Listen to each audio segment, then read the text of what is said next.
State.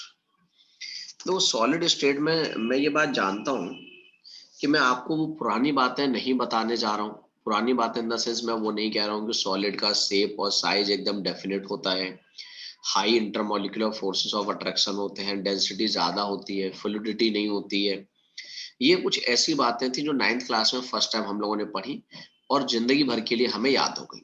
ये कुछ बातें ऐसी होती हैं कि मतलब हम बाद में उन्हें पढ़े ना पढ़े, लेकिन कुछ बातें जिंदगी भर के लिए ध्यान रहती हैं। तो उनमें से एक बात ऐसी ये भी थी कि मैंने कहा ये रहता है। अभी मालूम मतलब कोई भी पानी का फॉर्मूला अगर पूछ ले तो कोई पढ़ना छोड़ भी दे, अगर जिंदगी भर ना भी पढ़े, और जिसने अगर अपनी जिंदगी में गलती से एक बार भी पढ़ाई की हो तो वो कोई भी बता देगा कि भाई पानी का फॉर्मूला H2O होता है। मतलब कुछ बातें मैं कह रहा हूँ मतलब ऐसी होती हैं जो जिंदगी भर इंसान को याद रहती हैं, वो इंसान कभी भूलता नहीं है। उन्हीं में से वो बातें थी जो आपको याद है। अल्टीमेट बात आती है कि हमें याद है कि हमने सॉलिड के टाइप्स की बात की थी, और जब हमने सॉलिड के टाइप्स की बात की थी तो हमने दो टाइप के सॉलिड को डिस्कस किया था। One is crystalline solid and other one is amorphous solid.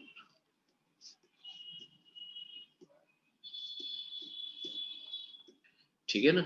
मैंने कहा एक हमारे लिए हमने सुना था, ये नाम बिल्कुल सुने हमने सभी ने, एक ऐसा सॉलिड जिसे क्रिस्टलाइन बोला गया था और एक ऐसा सॉलिड जिसे हमने अमॉर्फस का नाम दिया था। आपने देखा होगा एनसीईआरटी में उन्होंने टेबल बना के दी है कंपैरिजन बेस्ड, जिसमें दोनों की कंपैरिजन कर रखी है। तो वो लिख देता हूँ कि मैंने कहा अगर कोई थ्योरेटिकल क्वेश्चन मुझसे पूछा जाए तो मैं बता दिया करूँगा। मैं लिख रहा हूँ, बस आप याद करते जाने कि भाई ये थी हमारे पास में। तो आपको याद होगा जो क्रिस्टलाइन सॉलिड होते हैं, they have long range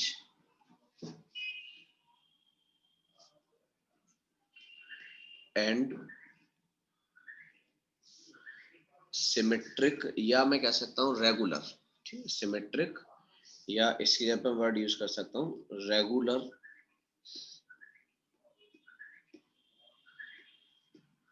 arrangement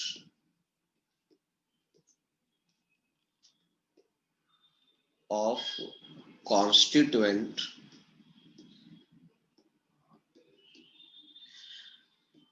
particles. Constituent particle समझते हो ना, मतलब जो ऐसे एटम, मॉलिक्यूल या आयन, जिनसे सॉलिड मिलके बना उसे मैंने कॉन्स्टिट्यूएंट पार्टिकल का नाम दे दिया। तो हम सभी जानते हैं भाई क्रिस्टलाइन सॉलिड में जो भी कॉन्स्टिट्यूएंट पार्टिकल है, जैसे सॉलिड मिलके बना है, एटम, आयन या जो भी ठीक मॉलिक्यूल है, उनका एक रेगुलर अरेंजमेंट होता है, लॉन्ग रेंज ऑर्डर तक होता है, मतलब काफी दूर तक एक जैसा अरेंजमेंट हमें नजर आता रहता है। प्लस आप कह सकते हैं अमॉर्फस में नहीं होता है, उल्टा चलता है इसका।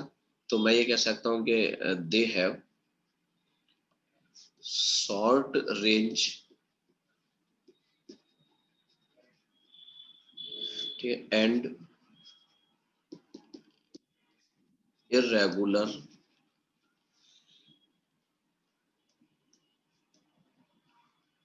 arrangement of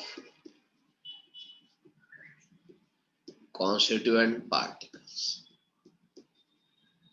ठीक है, मैंने कहा इनमें क्या उल्टा होता है भाई, इनमें न शॉर्ट रेंज होता है और आप कह सकते हैं भाई इरेगुलर भी होता है ना, रेगुलर नहीं दिखता है। दूसरा मैं ये कह सकता हूँ भाई हमारे पास में क्योंकि इनमें रेगुलर अरेंजमेंट होता है, इसलिए they have high and sharp melting point. Sharp melting point का मतलब होता है कि they melt at a fixed temperature. जैसे होता है ना, हम कहते हैं कि भाई आइस का मेल्टिंग पॉइंट 0 डिग्री सेल्सियस है, तो किसी एक फिक्स टेम्परेचर पे ये मेल्ट कर जाते हैं। तो मैंने कहा इसलिए उसको शार्प वर्ड यूज करते हैं उसके लिए। दूसरा मैं ये कह सकता हूं कि they have relatively low melting point. ठीक है, मैंने कहा इनका जो आप कह सकते हैं रिलेटिवली लो मेल्टिंग पॉइंट होता है, एंड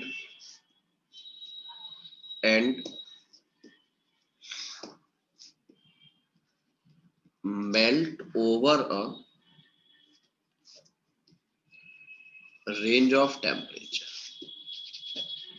मैंने कहा ये एक फिक्स टेम्परेचर पर मेल्ट नहीं करते, एक रेंज है जिसमें मेल्ट करते रहते हैं, इसलिए उनको शार्प नहीं कहेंगे, हम कह देंगे उनका मेल्टिंग पॉइंट शार्प नहीं पढ़ा जाएगा। ठीक, कोई दिक्कत नहीं। प्लस मैं ऐसा कह सकता हूं भाई कि दे have high enthalpy of fusion. सभी जानते हैं भाई सॉलिड है तो वैसे इंथैल्पी ऑफ फ्यूजन हाई हो जाएगा। मैंने कहा अमरफस का रिलेटिवली कम हो जाएगा। ठीक है, मतलब जो मैं लो लिख रहा हूँ तो रिलेटिव में लिख रहा हूँ, तो मैंने कहा मैं ऐसा कह दूंगा कि they have low enthalpy of fusion. अच्छा, इस बार मंडे के टेस्ट में सॉलिड स्टेट भी जुड़ जाएगा, ठीक है ना, क्योंकि सॉलिड ज्यादा बड़ा चैप्टर तो है नहीं है। मैंने उम्मीदन अगर पूरी कोशिश होगी तो हम इस वीक में उसे निपटा ही लेंगे आराम से, इतना ही बड़ा होगा हम इस वीक में खत्म कर पाएंगे, तो इसलिए मैंने कहा सॉलिड भी इस वीक के चैप्टर्स में जुड़ा हुआ रहेगा। प्लस मैं ये कह सकता हूँ कि भाई हमारे पास में जो क्रिस्टलाइन सॉलिड होते हैं, they produce smooth surface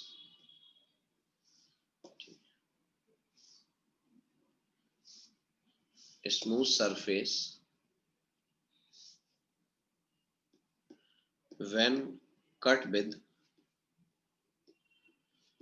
sharp knife।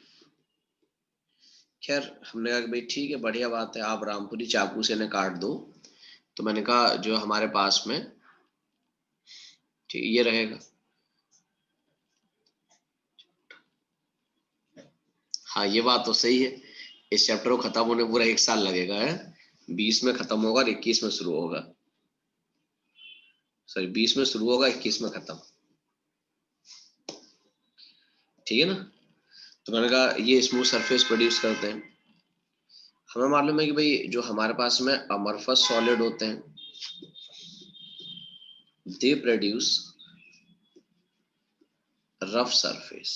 मैंने कहा अगर हम इन्हें काट दें तो रफ सरफेस प्रोड्यूस होता है। हाँ 12th का पैकेज जो है, मतलब मोस्टली वैसे मैं बता ही दूंगा, मैंने कहा था मैं इन्फॉर्म करूंगा तभी लेने आना है, लेकिन आज मैं प्रिंटिंग के लिए भेज दूंगा, मतलब मैंने वो फाइनलाइज करा लिया अपना ऑलमोस्ट काम जो है, आज प्रिंटिंग के लिए चला जाएगा, तो हार्डली आज कल में 1-2 दिन में प्रिंट हो जाता है वो, तो परसों वर्षों तक अवेलेबल हो जाएगा। मैं वैसे इन्फॉर्म कर दूंगा आपको, तब आप ले लेना, ठीक है ना। तो मैंने कहा ये स्मूथ सरफेस प्रोड्यूस करेंगे और अमरफस वाले जो रफ सरफेस प्रोड्यूस करेंगे।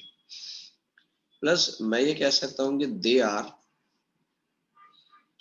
An isotropic. मैंने कहा ये एनाइसोट्रॉपिक होते हैं, और मैंने कहा ये हमारे लिए कैसे होते हैं, आइसोट्रॉपिक होते हैं, ये हमारे लिए आइसोट्रॉपिक हमें नजर आएंगे, इसमें भी कोई दिक्कत नहीं है। कहने को मैंने कहा इन्हें हम ट्रू सॉलिड कहते हैं, और मैंने कहा इन्हें हम जो है वो सूडो सॉलिड कहते हैं, या आप ये कह सकते हो इन्हीं को हम जो है वो सुपर कूल्ड लिक्विड का नाम देते हैं।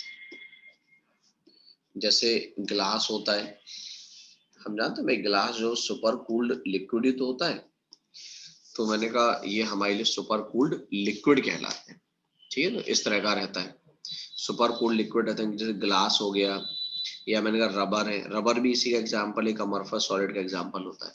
अच्छा ऐसा लिख सकते हो super cooled liquid of infinite viscosity, मतलब इनका जो विस्कोसिटी है वो इनफानाइट होता है भाई, है तो ये सुपर कूल्ड लिक्विड, लेकिन ये आप जानते हैं फ्लो वाला प्रॉपर्टी बड़ा रेयर शो करते हैं, और मतलब अगर करते भी हैं तो वो बहुत लंबा फिनोमेना होता है जिसमें ये काम करते हैं। खैर, तो मैंने कहा ये सिंपल एक डिफरेंस है दोनों के बीच में जो मुझे आपको बताना था। मैंने यहाँ पे एक टर्म यूज किया है एन आइसोट्रोपिक एंड आइसोट्रोपिक, ये थोड़ा सा मैं एक्सप्लेन कर देता हूँ भाई मेरे लिए क्या रहेगा। तो देखो मैं अगर आइसोट्रोपिक की बात करूं तो आप सभी ने सुना होगा कि अगर किसी भी सॉलिड में हम डिफरेंट डायरेक्शन में अलग अलग प्रॉपर्टी मेजर करें, मतलब डिफरेंट डायरेक्शन प्रॉपर्टीज को मेजर करें, वो सेम निकल के आ जाए अलग अलग डायरेक्शन में, तो ऐसे सॉलिड को आइसोट्रोपिक कहते हैं। है ना। आइसो का मतलब ही होता है सेम के लिए कोई चीज हम डिफाइन करने जा रहे हैं। तो मैं लिख देता हूँ इस बात को। लिखने वाली बात क्या है, if we get same value of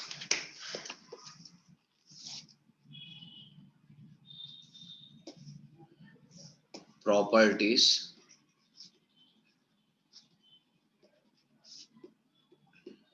like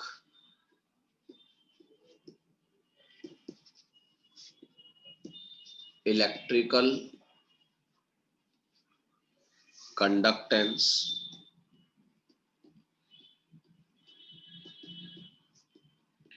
refractive index, मैंने कहा जैसे इलेक्ट्रिकल कंडक्टेंस हो गया, रिफ्रैक्टिव इंडेक्स हो गया, ठीक है। Same properties like electrical conductance in different direction then solid is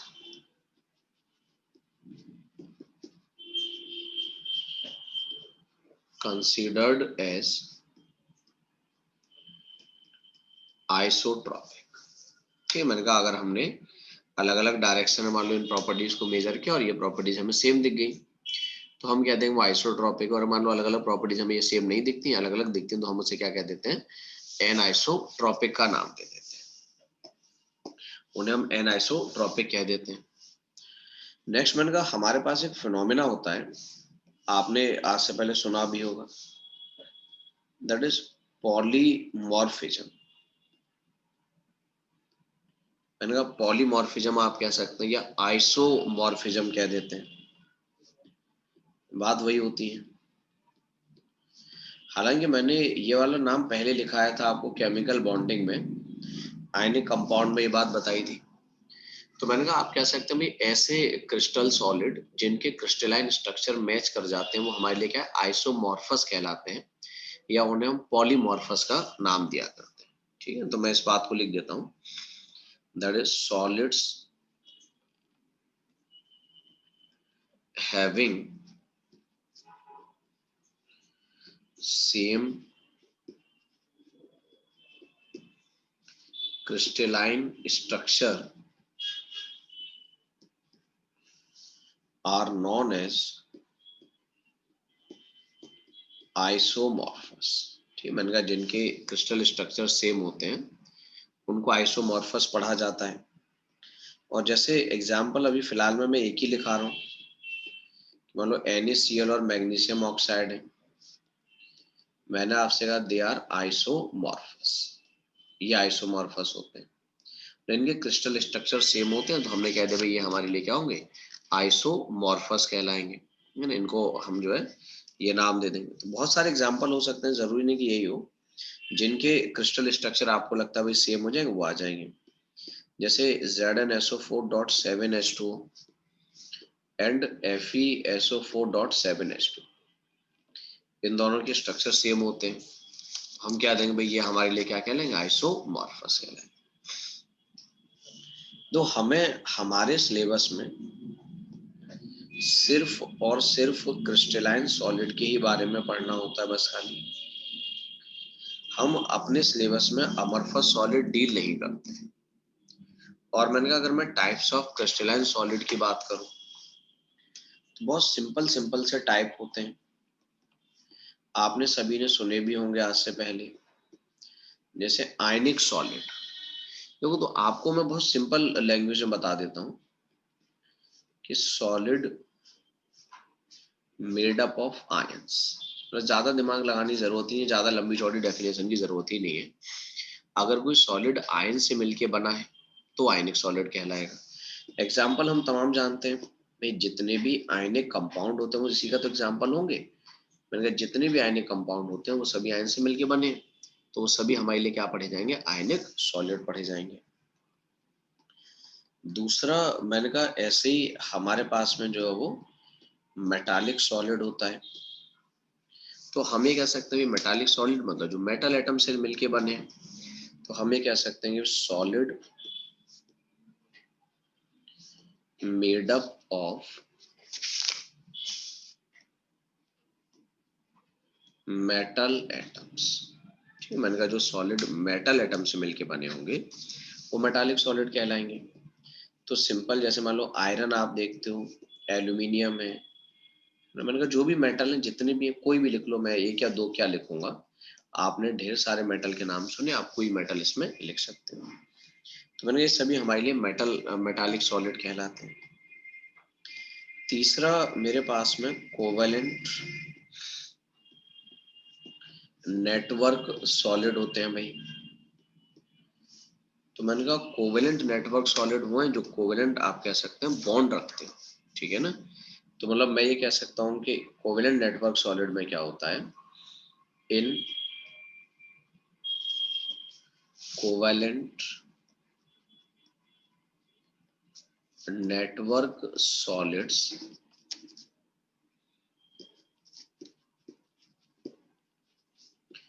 atoms are attached by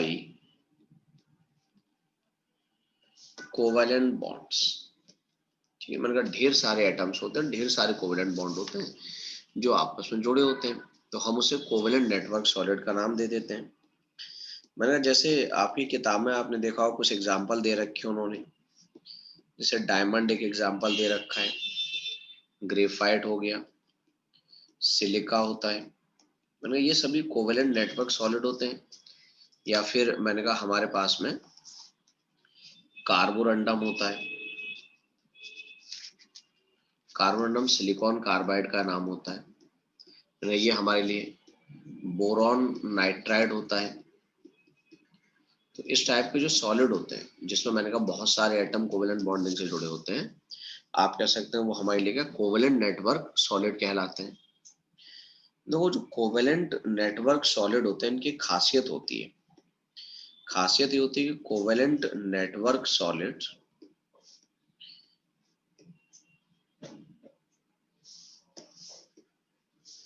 covalent network solids have highest melting point। मैंने इनका मेल्टिंग पॉइंट सबसे ज्यादा होता है, इवन आयनिक वालों से भी ज्यादा होता है, क्योंकि इनमें क्या है ना बहुत सारे नंबर ऑफ कोवेलेंट बॉन्ड होते हैं जिनको तोड़ना पड़ता है, और मैंने कहा कि भाई तोड़ना पड़ेगा तो बहुत ज्यादा एनर्जी देनी पड़ेगी, इसलिए मैंने कहा जो कोवेलेंट नेटवर्क सॉलिड होता है हाईएस्ट मेल्टिंग पॉइंट, ठीक है ना। और मैंने कहा भाई हमारे पास में हम ये भी कह सकते melting point due to their covalent network. मैंने कहा इनका कोवेलेंट नेटवर्क होता है, इसीलिए मैं कह सकता हूँ भाई क्या होता है हमारे पास में कोवेलेंट इनका मेल्टिंग पॉइंट ज्यादा होता है।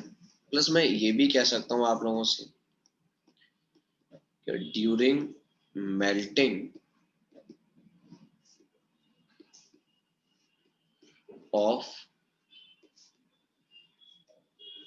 Covalent network solids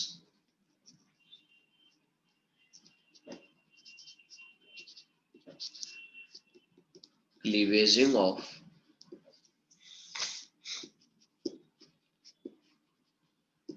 covalent bond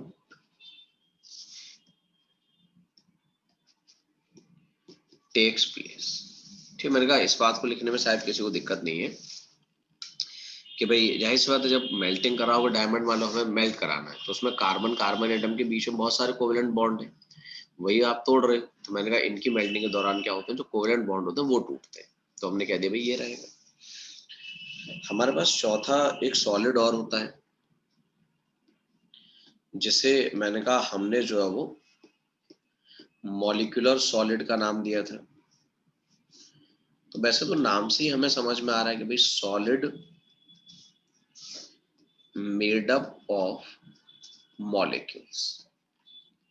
मैंने कहा अगर किसी सॉलिड में जो सॉलिड है वो मॉलिक्यूल से मिलके अगर बना है तो उसे हम क्या कह देते हैं भाई हमारे पास है वो मॉलिक्यूलर सॉलिड कहलाता है। मैंने कहा जो मॉलिक्यूलर सॉलिड है ना उसके भी अपने टाइप होते हैं, और अगर हम टाइप्स ऑफ मॉलिक्यूलर सॉलिड की बात करें तो मैं ऐसा कह सकता हूं आप लोगों से स्लाइड ऊपर कर दूं? चलो फटाफट से लिख लो।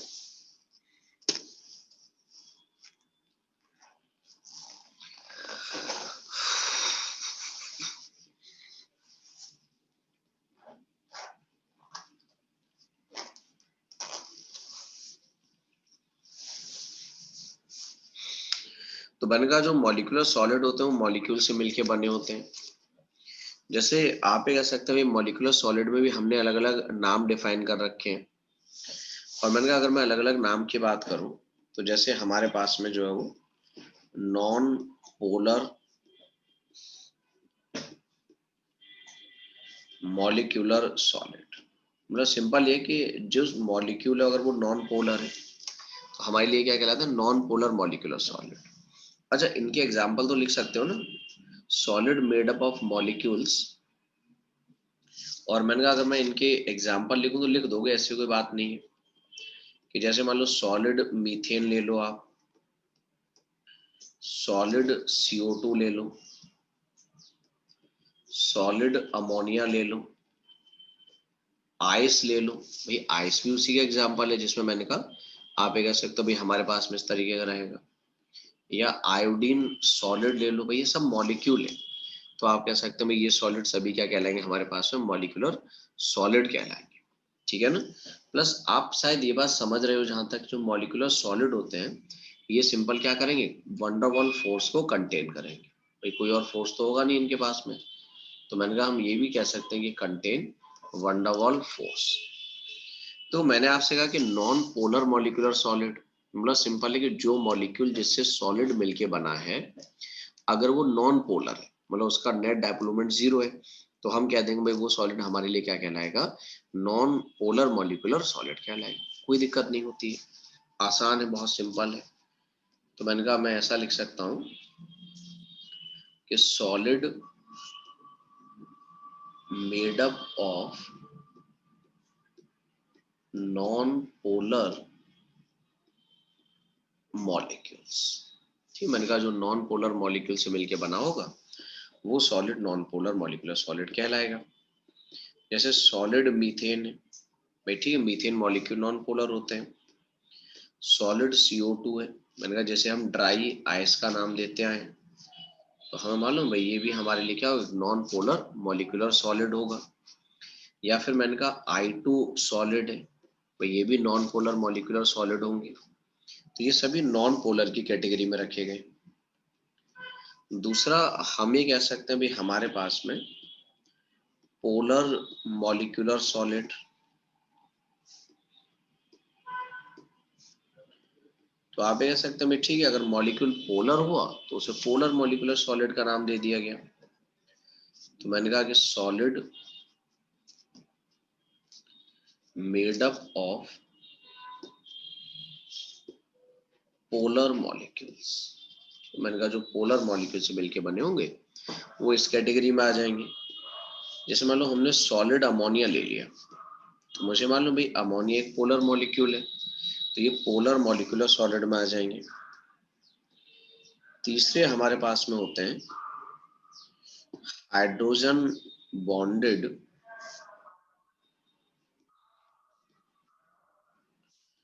Molecular solid. तीसरे कौन से हैं? Hydrogen bonded molecular solid. मतलब आप ये कह सकते हैं भाई इस बार जो हमारे पास मॉलिक्यूलर सॉलिड होंगे उनमें हाइड्रोजन बॉन्डिंग हो जाएगी। तो मैं ये कह सकता हूँ कि मॉलिक्यूल्स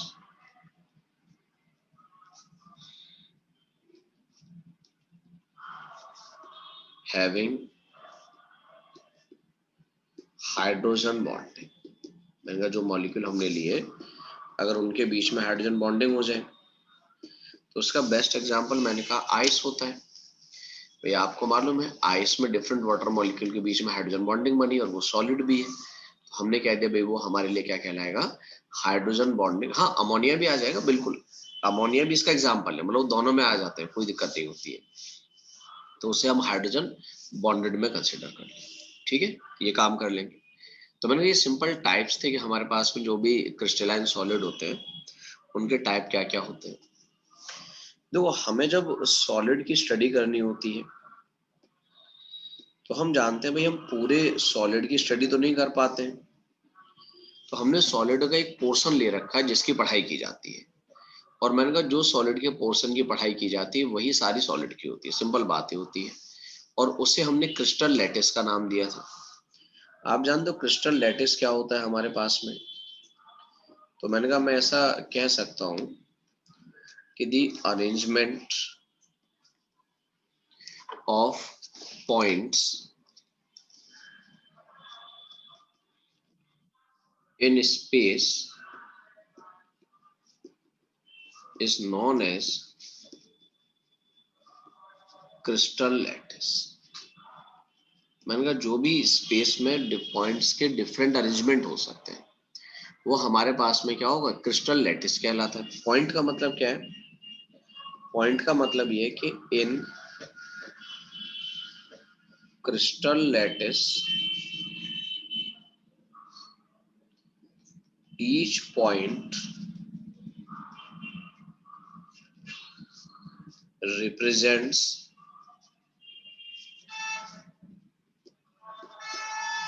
a constituent particle।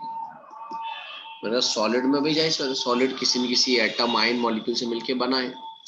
तो क्रिस्टल लैटिस में आप ये कह सकते हैं भाई क्या होता है, हमारे लिए हर एक पॉइंट होता है, वो हर एक पॉइंट का एक कॉन्स्टिट्यूएंट पार्टिकल को रिप्रेजेंट करता है कि यहाँ इस जगह पे सॉलिड के अंदर एक कॉन्स्टिट्यूएंट पार्टिकल रहा होगा। और मैंने कहा उन्हीं का जो 3D अरेंजमेंट है, जो स्पेस का अरेंजमेंट है, वो क्रिस्टल लैटिस कहलाता है। उसे हमने क्रिस्टल लैटिस का नाम दिया है। Points are joined by straight line to get geometry of crystal lattice।